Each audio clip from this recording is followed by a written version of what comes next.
Ethan, your training with Barnstable Recreation as a lifeguard really paid off on Tuesday. Absolutely. We do a lot of drills, a lot of training from the very first day, even before, the tryouts tough. But just the drills and the training and even head guards doing individual stuff on their own time. We come early to run through our emergency action plans. We've run through all this stuff so many times before. It's just you kind of go into this instinctual, just they knew what to do, I knew what to do. And it's, just like the simulations, I guess. So, because we've done it so many times. And On Tuesday's rescue, tell me exactly what happened.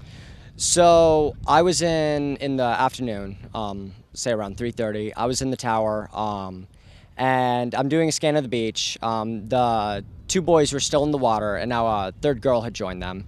So I was still keeping an eye on them. They were still on the private beach side. I heard some commotion to my left as I was looking down the other way of the beach. And so I turned and looked, and I saw, it was one of those things you recognize immediately. I saw the two boys on either side of the girl, and her shoulders were hunched, and her face was in the water. I hopped down, blew my whistle.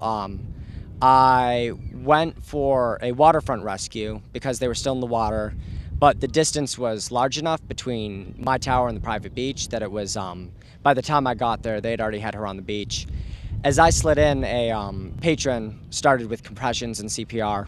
I went in with rescue breaths. Her pulse started to come back, and more importantly, she started to drain the salt water and vomit from her lungs and stomach and whatnot. Colleen and I insisted that she be turned on her side, and as we turned her on her side, everything just began to drain. And that's the protocol in that situation, is because if you don't turn her on her side and drain the salt water and whatnot, will literally continue to drown as she's on the land, because it will still be in her lungs. It'll still be, and she'll have trouble breathing. So she was still unconscious, but that was the biggest thing, is once you get over that hump, it's the pulse was back, and it was good news to hear. So.